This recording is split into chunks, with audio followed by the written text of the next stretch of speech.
el clero y la verdad que nos libera.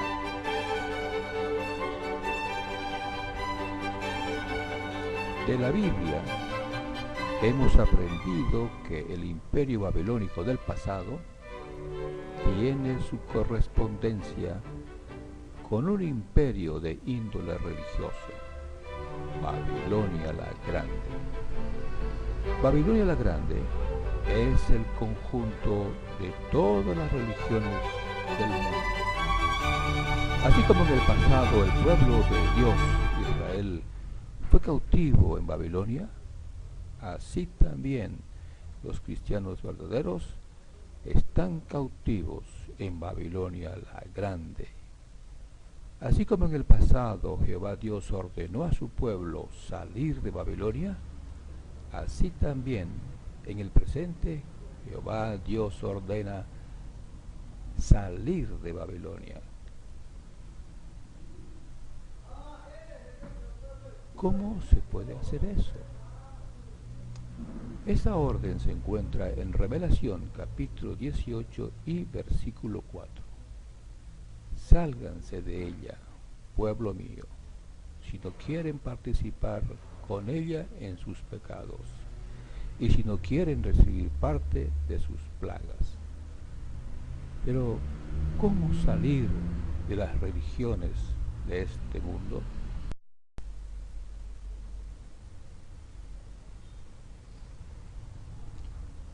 La verdad los libertará de Babilonia la Grande.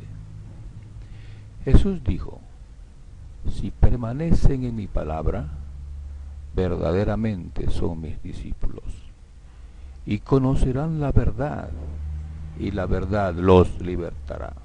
Juan capítulo 8, versículo 31 al 32. Está claro que Jesús se refiere a conocer y practicar sus enseñanzas. El apóstol Pablo dijo que la voluntad de Dios es que hombres de toda clase lleguen a un conocimiento exacto de la verdad. 1 Timoteo capítulo 2, versículo 3 al 4. Solo si conocen y practican las enseñanzas de Cristo, las personas vivirán libres. ¿Libres de qué? ¿Y qué enseñó Jesús? Veamos algunas enseñanzas de Jesús. En Juan capítulo 17 y versículo 17 Jesús dijo: santifícalos por medio de la verdad. Tu palabra es la verdad. Jesús estaba orando a su Padre cuando dijo estas palabras. Al decir esto, Jesús nos ha dejado un excelente ejemplo. Todos sus discípulos debemos considerar con muchísimo respeto las palabras de Dios, pues son la verdad. Jesús citó frecuentemente de las escrituras hebreas para apoyar sus enseñanzas. Él las consideró la palabra de Dios, la verdad. Tenemos un ejemplo del uso que Jesús dio a las escrituras hebreas, en Mateo capítulo 4, versículo 8 hasta el 11. Leámoslo.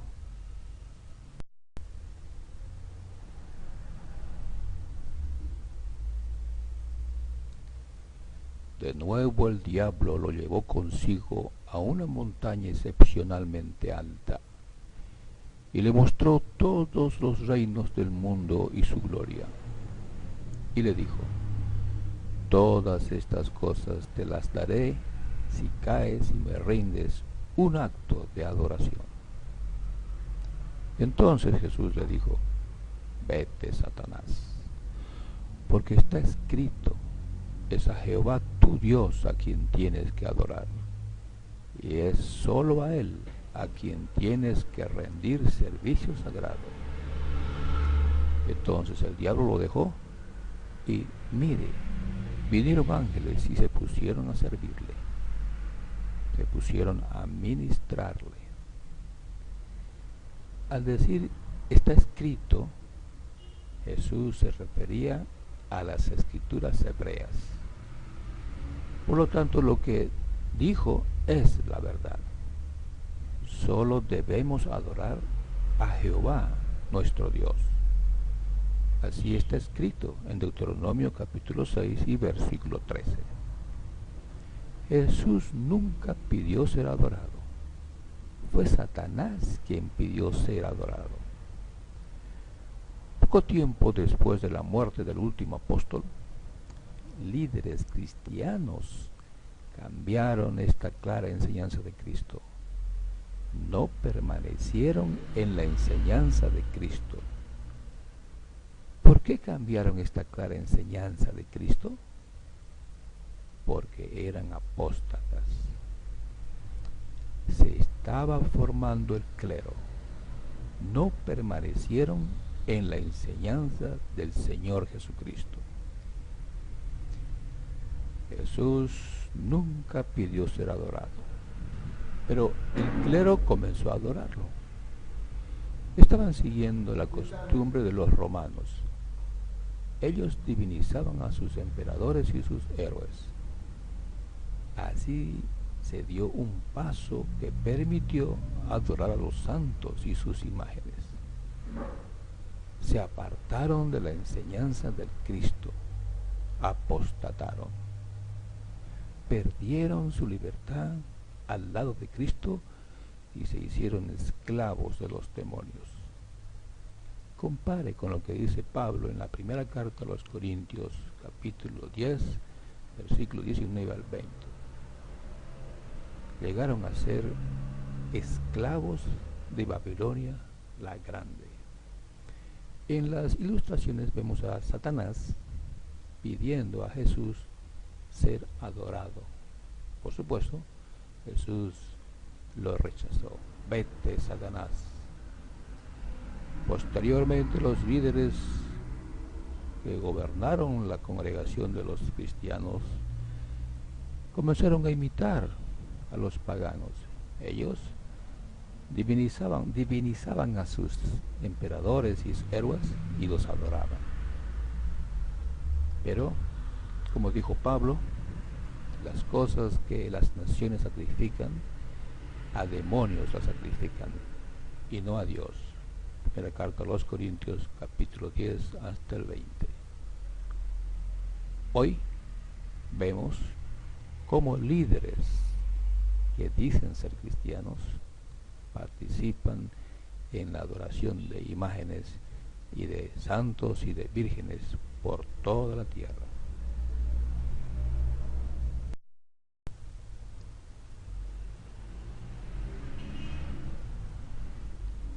¿Qué nos sucede al morir? Veamos otra enseñanza de Jesucristo. En Juan, capítulo 5 y versículo 26, dice: porque así como el Padre tiene vida en sí mismo, así también ha concedido al Hijo el tener vida en sí mismo, y le ha dado autoridad para juzgar, puesto que es el Hijo del Hombre. No se asombren de esto, porque viene la hora en que todos los que están en los sepulcros oirán su voz y saldrán de allí. Los que han hecho el bien resucitarán para tener vida, pero los que han practicado el mal resucitarán para ser juzgados. Nueva versión internacional.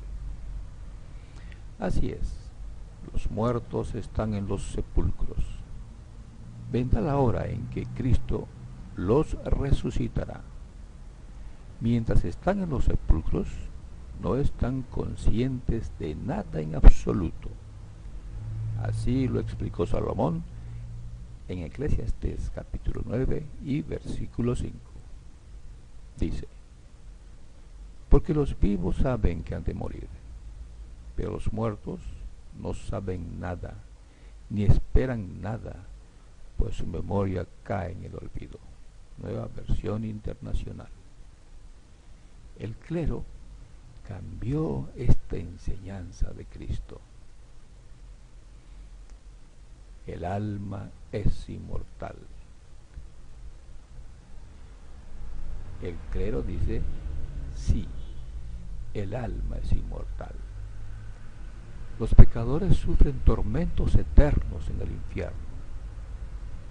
Los que creen estas mentiras se hacen esclavos del temor, esclavos de las mentiras de Babilonia la Grande.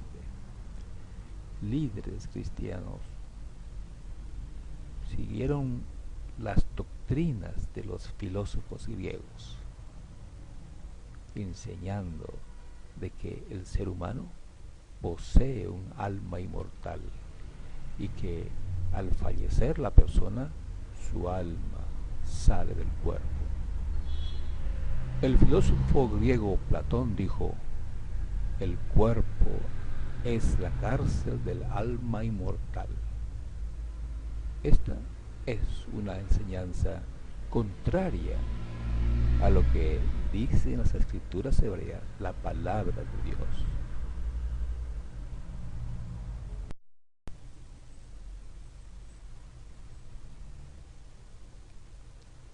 El verdadero cristiano no participa en las guerras entre naciones. Otra enseñanza de Jesús. Hablando a Pilatos, Jesús le contestó, mi reino no es de este mundo.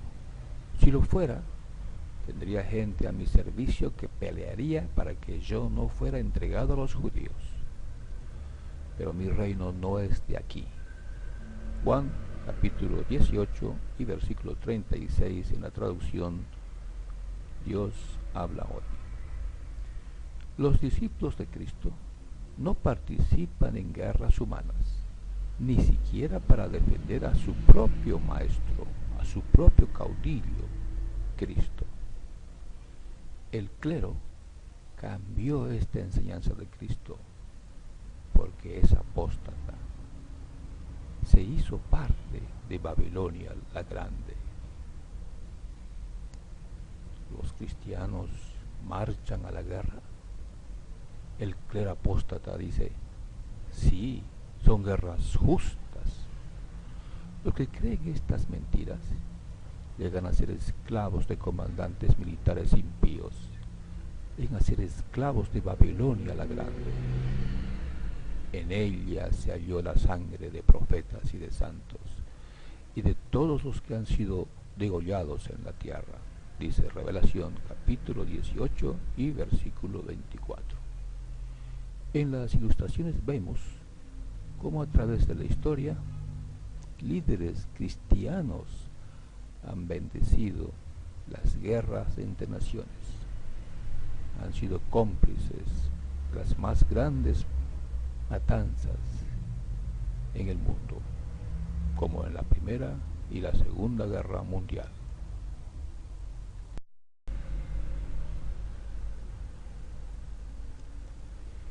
El Altísimo no mora en casas hechas de mano. Hechos capítulo 7 versículo 48. Otra enseñanza de Jesús. Él dijo, donde están 2 o 3 reunidos en mi nombre, allí estoy yo, en medio de ellos. Mateo capítulo 18 y versículo 20. Según Jesús, no es necesario un gran auditorio, una gran multitud de discípulos para estar presente entre ellos. Hasta 2 o 3 congregados en su nombre son dignos de tener a Jesús entre ellos. Por lo tanto, son innecesarios grandes edificios para contener una congregación de discípulos de Cristo. En el primer siglo, los apóstoles y ancianos de Jerusalén que dirigían a las congregaciones de todo el mundo no hicieron ningún esfuerzo para construir un templo para reunirse. Jesucristo predijo la destrucción total de la Jerusalén y su hermoso templo, pero no dio ninguna orden de que sus discípulos construyan templos entre las naciones para adorar a su Padre Jehová. Dividieron a los hermanos en pequeños grupos que se reunían en casas particulares. Por todo el mundo, en el siglo I, los cristianos siguieron ese modelo. Eran los paganos los que construían grandes templos para adorar a sus dioses. Sin embargo, para el siglo IV surgió una clase de cristianos que quisieron imitar a los paganos y construyeron enormes templos. De entre estos cristianos falsos surgió el clero apóstata con apoyo político. Es el clero que se esmera por construir enormes edificios para impresionar a los creyentes ingenuos y a los políticos del gobierno. Ellos quieren tener una organización tras el nombre.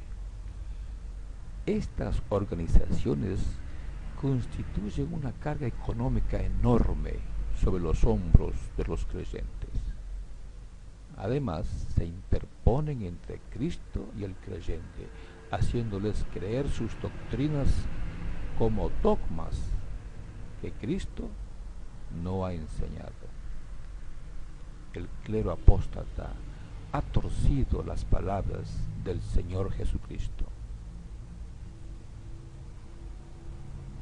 ¿Mora el Altísimo en estos edificios?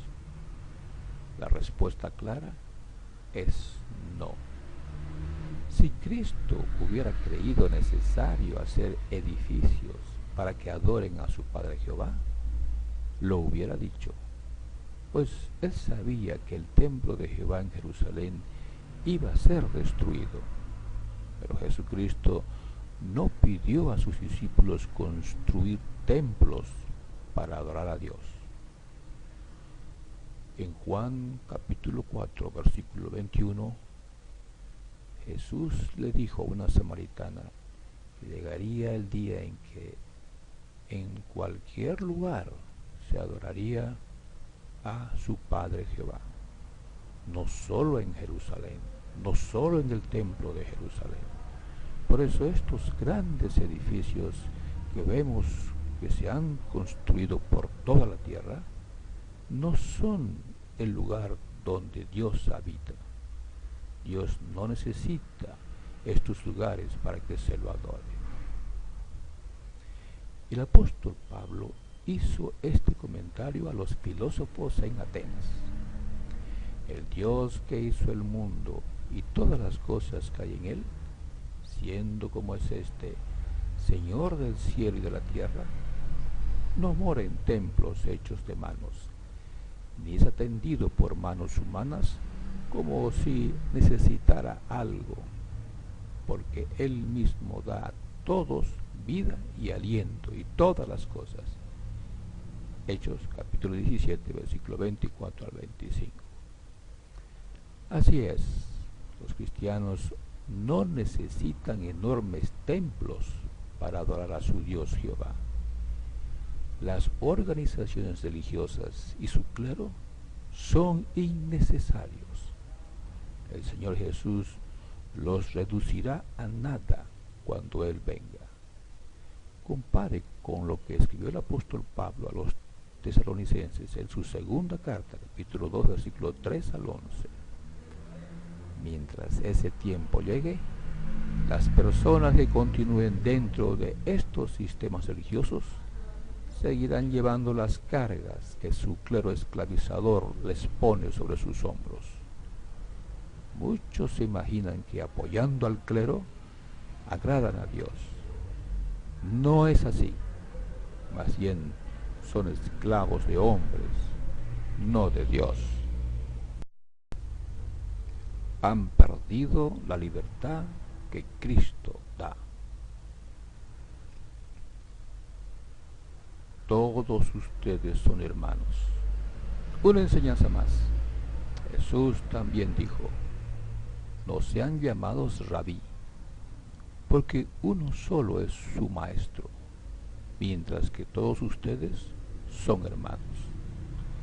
Tampoco sean llamados caudillos, porque su caudillo es uno, el Cristo. Mateo capítulo 23, versículo 8 al 10. Los apóstoles entendieron bien la posición que tenían entre sus hermanos cristianos.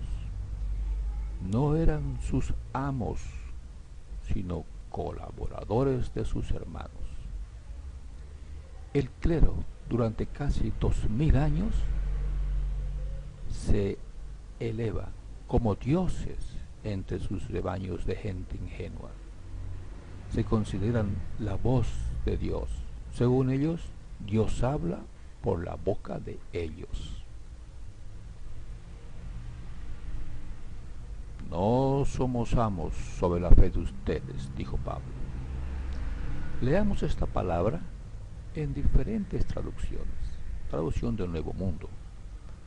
No que seamos nosotros amos sobre la fe de ustedes, sino que somos colaboradores para su gozo, porque es por su fe que están firmes.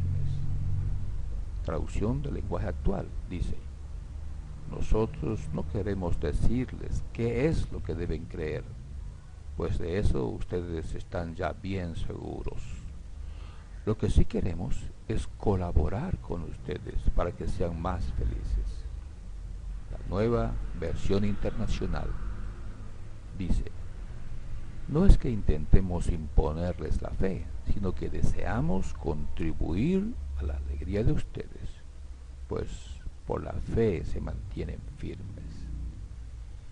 La traducción Dios habla hoy dice así: nosotros no somos los dueños de su fe. Lo que queremos es colaborar con ustedes para que tengan alegría, pues ustedes ya están firmes en la fe. Así es, Pablo y los demás apóstoles entendían bien su posición en el pueblo de Dios. Solo eran colaboradores de sus hermanos, no eran sus amos. Sin embargo, algunos cristianos falsos comenzaron a enseñorearse de los que eran sus hermanos cristianos, enseñando doctrinas que ellos habían inventado con el propósito de dominarlos, haciéndoles obedientes a sus credos.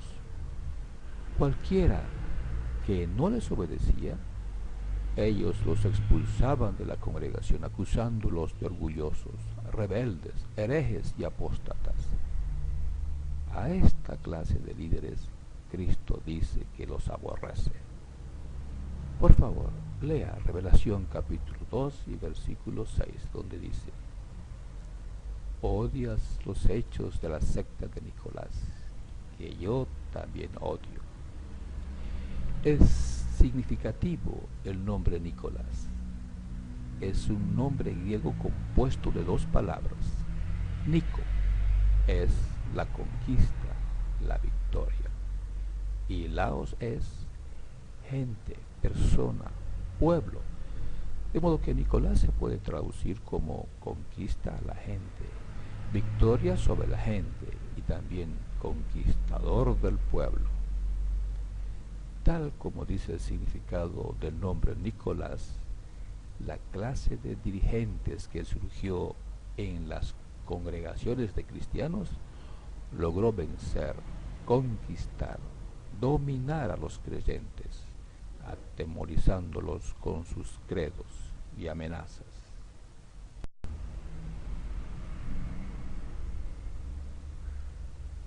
El hombre del desafuero se alza a sí mismo.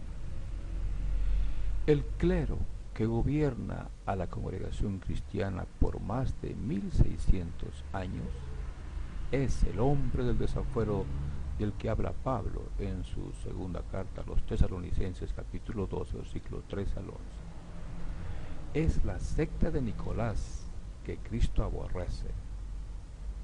De Revelación 2 y versículo 6. Estas tres clases de hombres tienen el mismo carácter de Nimrod.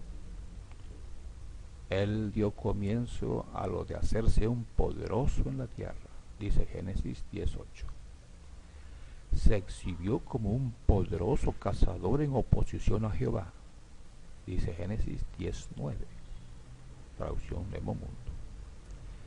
Nimrod No solo cazaba animales, sino también personas para someterlas a sus proyectos imperialistas. Nimrod formó el primer imperio político en la tierra de Sinar. El principio de su reino llegó a ser Babel y Erech y Akkad y Calne. De aquella tierra salió para Asiria y se puso a edificar a Nínive y a Rehoboth Ir y a Cala y a Resén entre Nínive y Cala. Esta es la gran ciudad, según dice Génesis capítulo 10 versículo 8 al 12, traducción Nuevo Mundo. Por favor, vea la nota número 1 al fin de este artículo.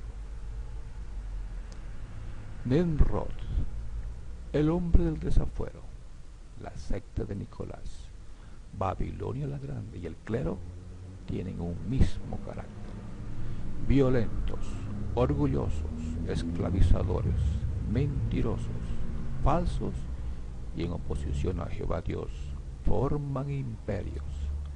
Este es el carácter que la Biblia describe para estos personajes. En las ilustraciones vemos a Nimrod. Con el tiempo se formó una gran ciudad, la ciudad de Babilonia, donde se adoraban a multitudes de dioses.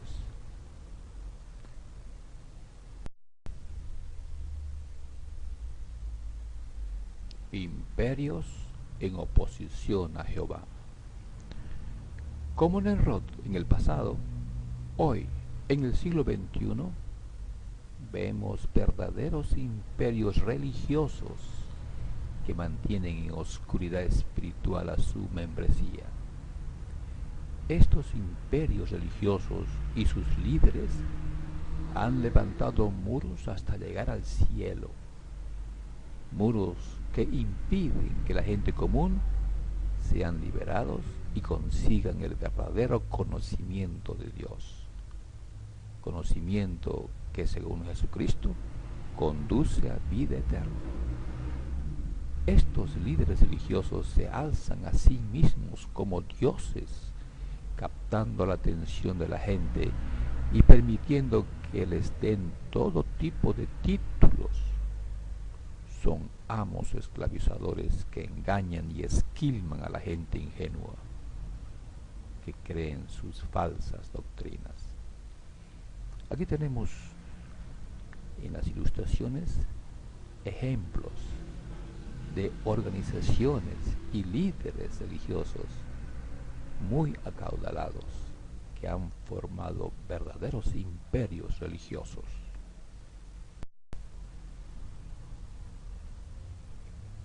Nunca veré lamento. El clero, la jerarquía eclesiástica, se siente segura detrás de sus muros organizacionales. Pero lea el juicio que Dios les da en Revelación capítulo 18, versículos 7 al 8. Dice: al grado que ella se glorificó a sí misma y vivió en lujo desvergonzado, a ese grado denle tormento y lamento, porque sigue diciendo en su corazón: estoy sentada como reina y no soy viuda y nunca veré lamento. Por eso, en un solo día vendrán sus plagas, muerte y lamento y hambre, y será quemada por completo con fuego, porque fuerte es Jehová Dios que la juzgó.